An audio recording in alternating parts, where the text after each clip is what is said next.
Résolution d'équations et d'inéquations.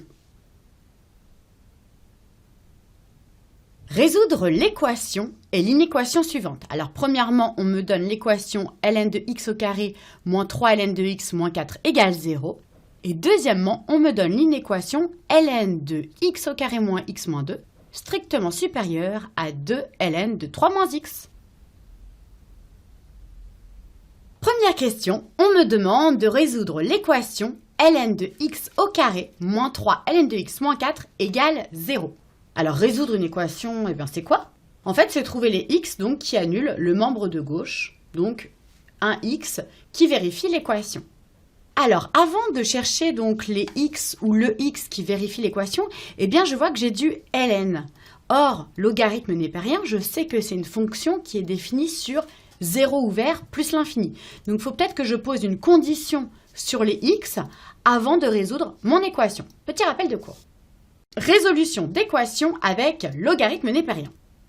Pour résoudre ln de f de x égale ln de g de x, bon, c'est pas exactement ce qu'on a, mais je vais voir par la suite comment appliquer ce rappel de cours, on détermine les conditions nécessaires d'existence des solutions d'équation, c'est-à-dire f de x strictement positif et g de x strictement positif.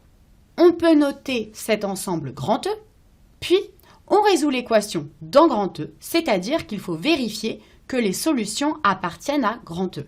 Alors là, c'est plus simple en fait que dans mon rappel de cours parce que j'ai pas du f de x et du g de x, j'ai directement x. Donc ma condition, mon ensemble grand E, ça va être les x appartenant à R plus étoile parce que je veux que ce soit tout le temps strictement positif puisque c'est composé par logarithme népérien.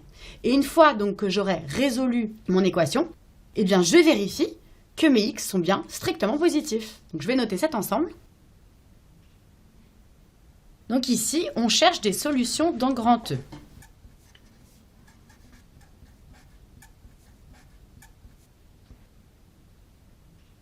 Je sais que la fonction logarithme népérien est définie sur R plus étoile. Donc grand E, c'est l'ensemble R plus étoile. Donc là, ça paraît assez simple. Mais en fait, dès qu'on a une équation ou une inéquation avec des logarithmes népériens, il faut toujours chercher grand E, c'est-à-dire l'ensemble dans lequel je peux trouver les solutions. Et après, je résous mon équation et je vérifie bien que ces solutions appartiennent à grand E. Donc c'est parti, maintenant on peut résoudre. Donc si je reprends l'énoncé, j'ai ln de x au carré moins 3 ln de x moins 4 qui est égal à 0. Alors quand je regarde ici cette équation, ça ressemble à quoi? À un trinôme du second degré. Bah oui, parce que si je pose grand X qui est égal à ln de x, je retrouve grand X au carré moins 3 fois grand X moins 4 qui est égal à 0. Donc ça, en fait, je sais le résoudre parce que c'est un trinôme du second degré. Alors peut-être que je peux avoir un petit rappel de cours pour résoudre le trinôme du second degré, même si, normalement, je le connais bien depuis longtemps. Résolution d'une équation du second degré. On pose delta qui est égal à b au carré moins 4ac et que l'on appelle le discriminant du trinôme et qu'on lit delta. Alors on a 3 cas de figure. Le premier, si delta est strictement négatif, il n'y a pas de solution réelle. Le deuxième, si delta est égal à 0, il existe une solution double x0 qui est égale à moins b sur 2a. Et enfin, si delta est strictement positive, il y a deux solutions, x de 1 et x de 2 qui sont égales à moins b moins racine de delta sur 2a et moins b plus racine de delta sur 2a. Donc j'ai plus qu'à appliquer la petite formule. Alors, delta est égal à b au carré moins 4ac. Alors ici, je me rappelle que le a, c'est le coefficient de mon x au carré, le b, c'est le coefficient de mon x, et le c, c'est le réel. Donc b au carré, c'est égal à moins 3 au carré, moins 4 fois a, donc le coefficient de x au carré, quand il n'y a rien, c'est comme s'il y a 1. Et c, ici, c'est moins 4. B au carré, donc moins 3 fois moins 3, 9. Moins par moins, ça va faire plus. Et 4 fois 4 fois 1, ça fait 16. 16 plus 9, ça fait 25. Et je sais qu'on veut toujours faire apparaître un carré. Donc ici, 25, eh bien c'est 5 au carré. Donc comme c'est strictement positif, j'ai deux solutions réelles. J'ai grand X de 1.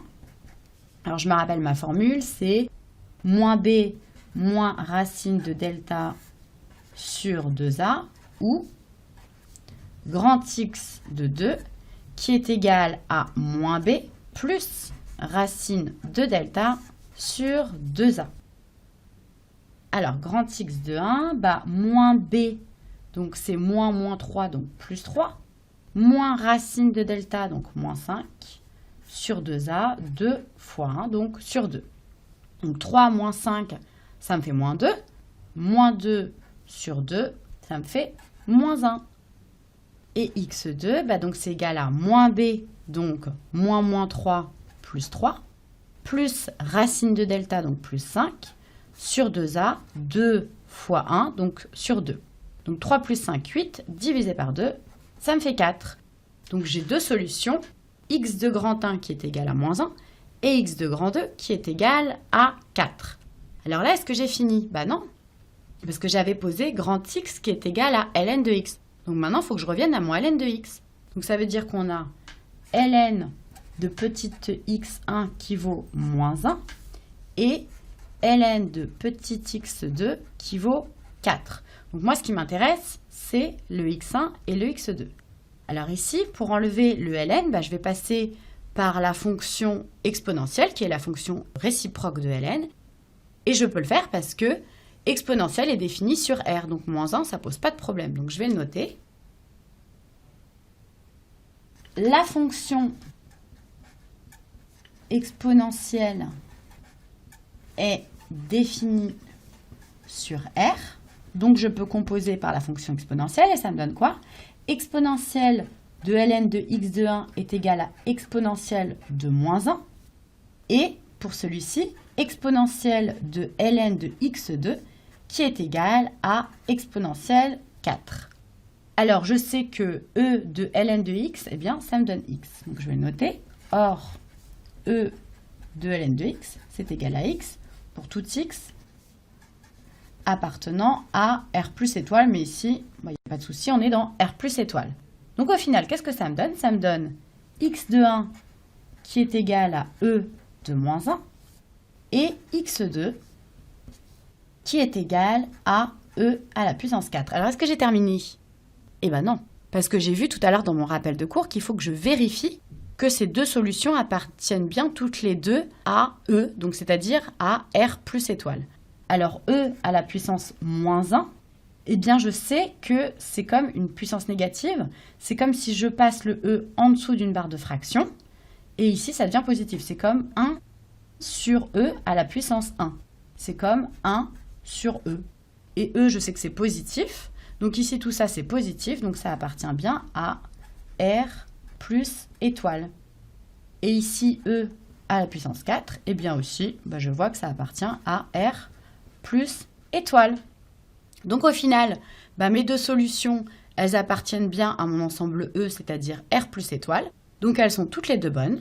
Donc je peux mettre que les solutions sont, donc je les mets dans l'ordre croissant, donc E à la puissance moins 1 et E à la puissance 4. Je souligne mes solutions. Voilà. Et je vérifie. La réponse est, les solutions sont E à la puissance moins 1 et E à la puissance 4. Deuxième question, on me demande de résoudre l'inéquation suivante, ln de x au carré moins x moins 2, strictement supérieur à 2 ln de 3 moins x. Alors là, on me demande de résoudre une inéquation. Par contre, comme dans la question précédente, je vois que j'ai du logarithme. Donc je vais sûrement avoir une condition ou des conditions avant de résoudre cette inéquation. Donc, petit rappel de cours. Résolution d'équation avec logarithme népérien. Donc, on peut généraliser ce rappel de cours à la résolution d'inéquation. Alors, on me dit que pour résoudre ln de f de x égale ln de g de x, ou ln de f de x strictement plus grand à ln de g de x, on détermine les conditions nécessaires d'existence des solutions de l'équation ou de l'inéquation c'est-à-dire tel que f de x soit strictement positif et g de x soit strictement positif. Alors là, si je regarde ce que j'ai, eh bien, je reconnais que j'ai f de x qui est égal à x au carré moins x moins 2. Donc, je veux que f de x soit strictement positif. Et là, j'ai un 2 devant, mais ça ne change rien. Moi, ce qui m'intéresse, c'est l'intérieur. Et je veux g de x qui est égal à 3 moins x, aussi strictement positif. On peut noter donc cet ensemble grand E. Puis, on résout l'équation ou l'inéquation dans grand E, c'est-à-dire qu'il faut vérifier les solutions appartenant à grand E. Donc, je vais commencer par déterminer mon ensemble grand E, c'est-à-dire tel que x au carré moins x moins 2 soit strictement positif et 3 moins x strictement positif. Après, je vais résoudre mon inéquation et je vais vérifier que mes x appartiennent bien à grand E. Donc déjà, je vais vérifier que j'ai f de x et g de x strictement plus grand. Donc déjà, je vais noter f de x et g de x. ln de x au carré moins x moins 2, strictement plus grand que 2 fois ln de 3 moins x. Donc ici, on pose g et f, deux fonctions telles que ln de f de x soit strictement plus grande que 2 fois ln de g de x.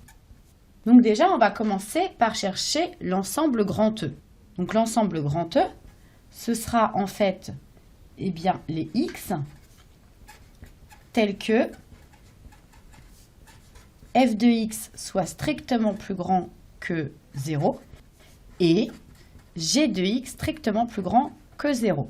Ici, en fait, je mets un peu en forme le rappel de cours que je viens de lire. Donc déjà, on va regarder f de x strictement plus grand que 0. Et bien donc, ça équivaut à x au carré moins x moins 2 strictement plus grand que 0. Alors ici, je reconnais que c'est un trinôme du second degré. Pour regarder ici le signe d'un trinôme du second degré, je fais le discriminant, je regarde s'il y a des solutions réelles, et à ce moment-là, je peux trouver facilement le signe. Donc ici, le discriminant, je me rappelle, c'est delta qui est égal à b au carré moins 4ac. Alors b au carré, c'est ce qui multiplie le x, donc c'est moins 1 au carré. Moins 4 fois a, là il n'y a rien, c'est comme s'il y a 1. Et c, ici, je vois que c'est moins 2. Ça me donne moins 1 au carré 1. Moins par moins, ça va faire plus. 4 fois 1 fois 2, ça fait 8. 8 plus 1, ça fait 9. Et je sais que j'aime bien faire apparaître le petit carré parce qu'après, on va avoir le racine carrée de delta. Donc, ça fait 3 au carré. Ça, c'est strictement positif. Donc, je vais avoir deux solutions réelles.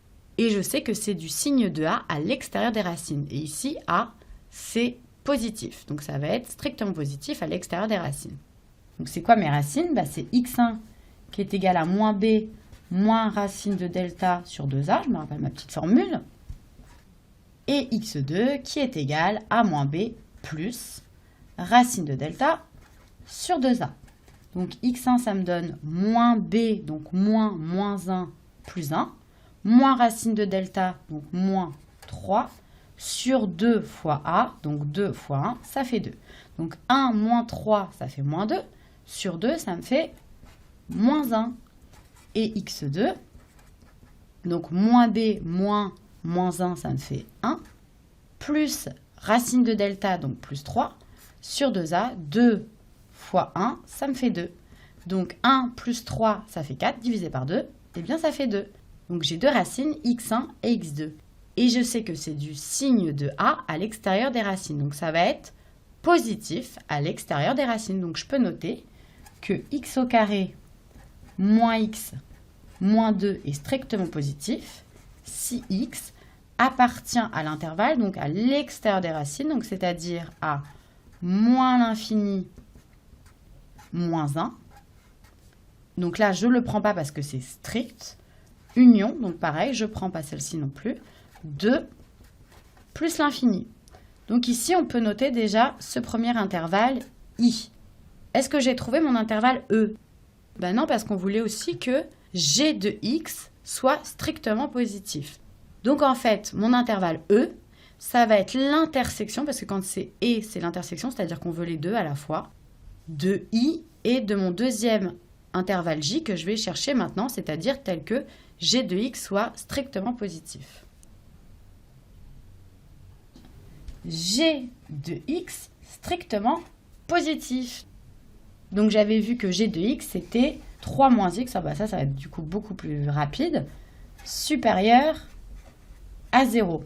Et bien ça équivaut à 3 qui est strictement plus grand que x. Donc ici, g de x est positive, strictement positive, si x appartient à l'intervalle. Donc on veut que x soit plus petit que 3, donc l'intervalle moins l'infini, 3. Et je ne le prends pas parce que je veux que ce soit strict. Donc ici, j'ai trouvé mon deuxième intervalle j. Or, je viens de voir que mon intervalle e, c'est l'intersection de l'intervalle i et de l'intervalle j. Intersection. Alors, je vais renoter c'est quoi i. Eh bien, i, c'est l'intervalle allant de moins l'infini à moins 1 ouvert union 2 plus l'infini. Inter, donc j, moins l'infini, 3. Donc l'intersection, ça veut dire que je veux et ça, et ça. Alors si je vois pas bien ce que ça donne, je peux me faire un petit axe. Hop.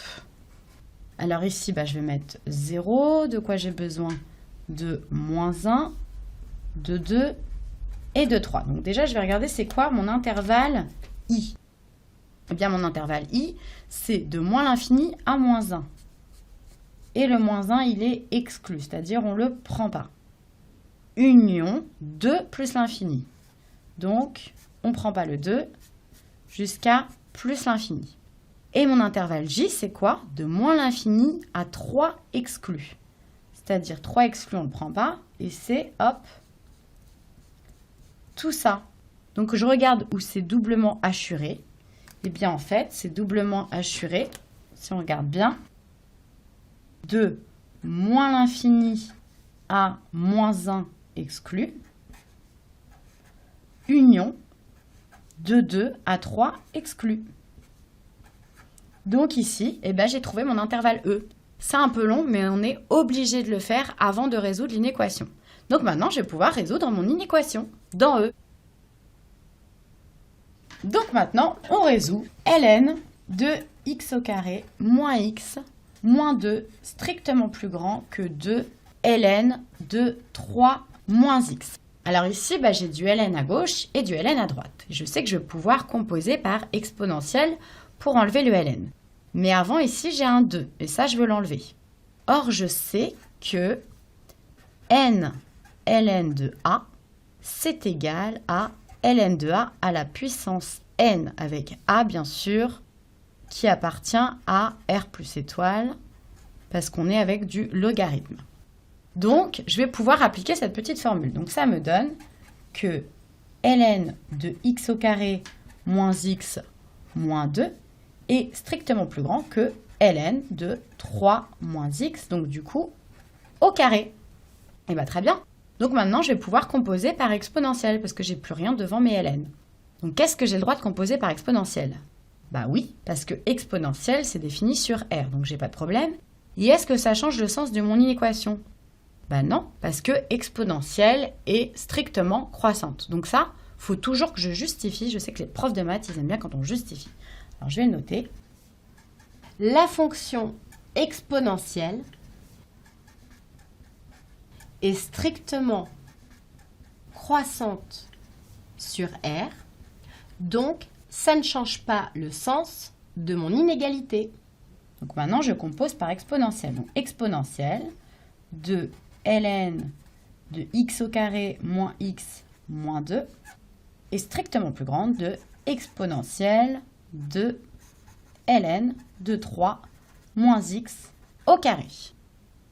Donc maintenant, j'ai exponentielle de ln de quelque chose. Eh bien, je sais que je vais avoir juste maintenant l'intérieur des parenthèses. Donc, ça me donne x au carré moins x moins 2, strictement plus grand que 3 moins x au carré. Ça, c'est beaucoup plus simple à résoudre. Donc, ça me donne x au carré moins x moins 2, qui est strictement plus grand. Bah, ça, c'est une identité remarquable. Hein. A moins b le tout au carré. Et bien, a, bon, je vais me le rappeler, moins b le tout au carré, c'est égal à a au carré plus b au carré moins 2ab. Hein. On se rappelle les petites identités remarquables.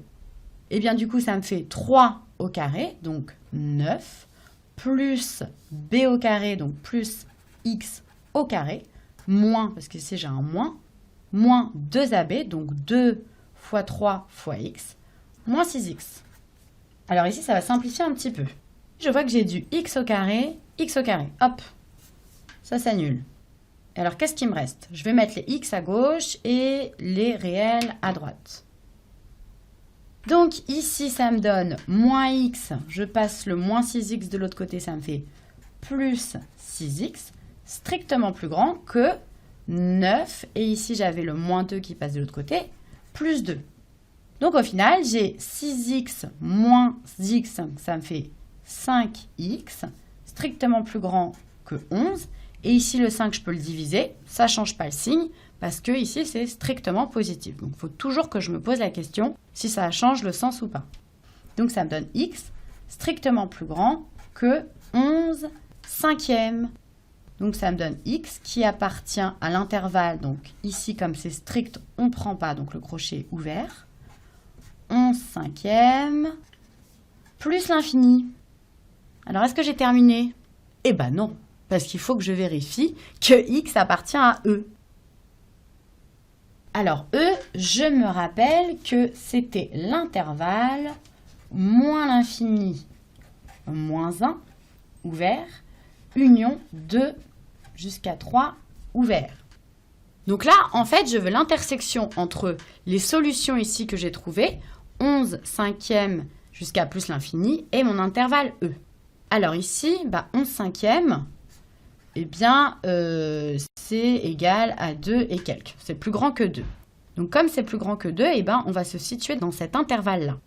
Si je regarde ici, hop, je me fais un petit axe des abscisses.